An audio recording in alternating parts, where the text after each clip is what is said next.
దేవా తల్లి తండ్రుల వలన కలిగినట్టి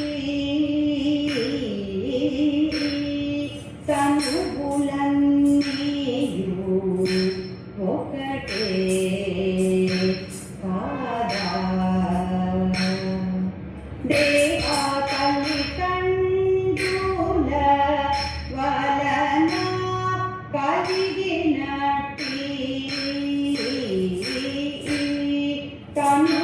తనుగులన్నీయు ఒకటే కాదా. దేవా తల్లి తండ్రుల వలన కలిగినట్టి తనుగులన్నీయు ఒకటే కాదా.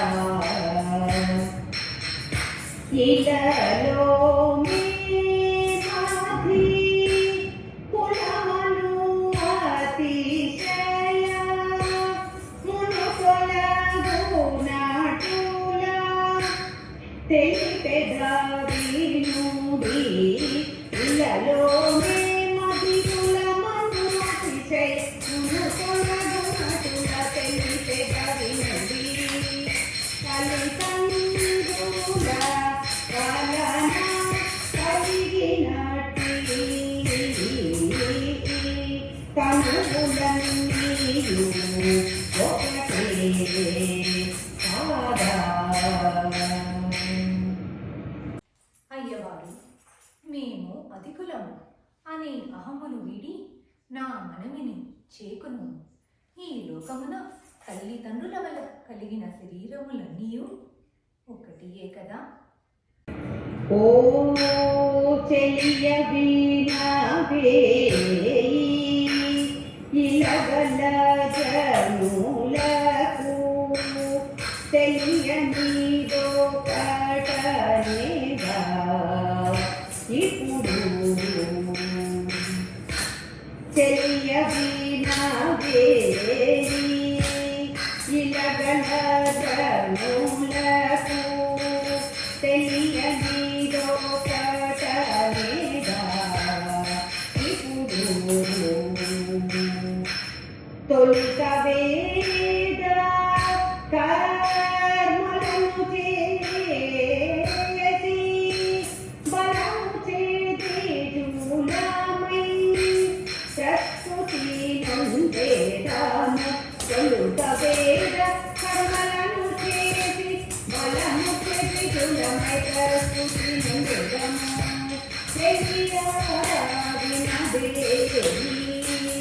ఇలగల జనులకు తెలియనిదో కటనేగా ఇప్పుడు.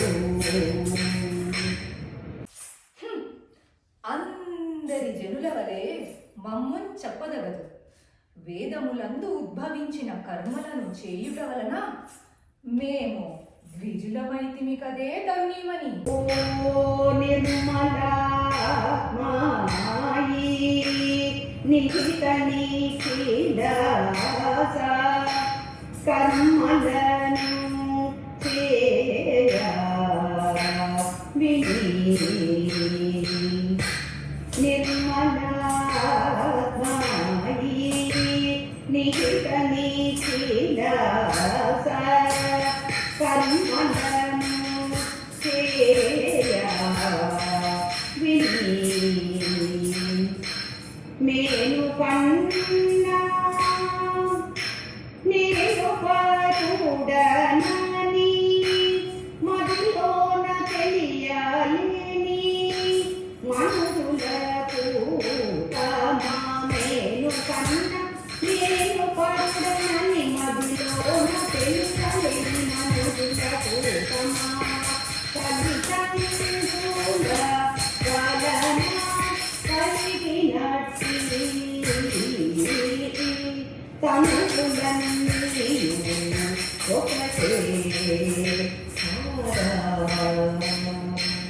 మహానుభావ, నేను ఈ శరీరం కంటే పరుడను అని తెలియని వారికి ఎన్ని సత్కర్మములు చేసినను ప్రయోజనమేమి స్వామి? పంచమహాయ నములు చేసి మెప్పించగలమే దేవు తొలుత పంచమహాయ నములు చేసి మెప్పించగలమే తొలుత చంచలాక్షి పర బ్రహ్మముఖమునా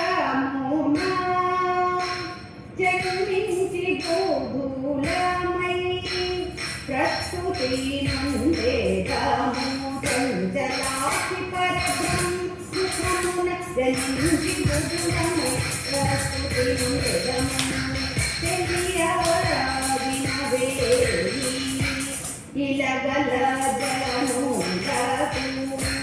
తెలియని లోకనేగా ఇప్పుడు వేద విహిత కర్మలను ఆచరించి దేహ భ్రాంతిని వీడి బోధస్వరూపుడగు పరబ్రహ్మమును నేనే అను భావముతో బాల్యము నుండే వర్తించుచుంటిమి కదే తరుణీమణి. మరియు ఆ ఈశ్వరుణ్ణి మెప్పించు బ్రహ్మముఖ సముద్భవములైన బ్రాహ్మణులమే గొల్లబామ. పంచమహాయ నములు చేసి మెప్పించగలరే దేవా ఓ దేవా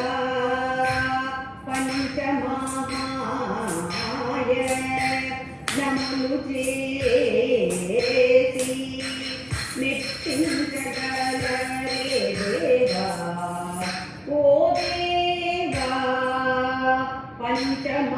పంచమహాయ నములు చేసి మెప్పించగలరే దేవా ఓ దేవా పంచమహాయ నములు చేసి మెప్పించగలరే దేవా ఓ దేవా పంచమహాయ నములు చేసి మెప్పించగలరే దేవా ఓ దేవా పంచమహాయ నములు చేసి మెప్పించగలరే దేవా ఓ దేవా పంచమహాయ నములు చేసి మెప్పించగలరే దేవా ఓ దేవా నిక్కమాటంచు మదిని గర్జించి పరుల నిందించి కూచి కూడి సుగన నిక్కమటంచు మదిని గర్జించి పరుల నిందించు సుగన కలితందుల పాలన కలిగినట్టి పనులన్నీ ఒకటే కాదా. వేద పఠనమే బ్రహ్మయజ్ఞము, వైశ్య దేవాది హోమమే దేవయజ్ఞము, అతిథి పూజనమే మనుష్య యజ్ఞము, పితృతర్పణమే పితృయజ్ఞము, భూత బలియే భూతయజ్ఞము. ఇట్టి పంచమహాయజ్ఞములు నీకు తెలిసిన ఎడల అవి ఎట్లు చేయవలేనో తెలుపవు కదే తరుణీమణి. హే స్వామి, సమిదలు, ఆజ్యము, అన్నము, ధాన్యము మొదలగు హోమద్రవ్యములలో ఏమైనను అగ్నిహోత్రుని యందు దేవోద్దేశముగా నుంచబడునో అవియే దేవతలకు ప్రీతి కారణంపై దేవయజ్ఞమనబడును. ఏదైతే స్వధాయుక్తమగునట్లు పిత్రోద్దేశముగా తిలోదకములివ్వబడునో అది ఏ పితృయజ్ఞమనబడును. ఆకాశమున విహరించు భూతగణములకు బలి ప్రదానమేమి కాగలదో అది ఏ భూతయజ్ఞమనబడును. ఇక అన్నాది పదార్థములచే మనుష్యులను తృప్తిపరచుటయే మనుష్య యజ్ఞమనబడును. హే స్వామి, స్వాధ్యాయమందున్న రుక్కును గాని యజస్సును గాని సామమును గాని పఠించునదే బ్రహ్మయజ్ఞమనబడును. కానీ స్వామి, ఇట్టి పంచమహాయజ్ఞములు చేసినంత మాత్రమున బ్రాహ్మణులు ఎట్లవుదరయ్యా స్వామి?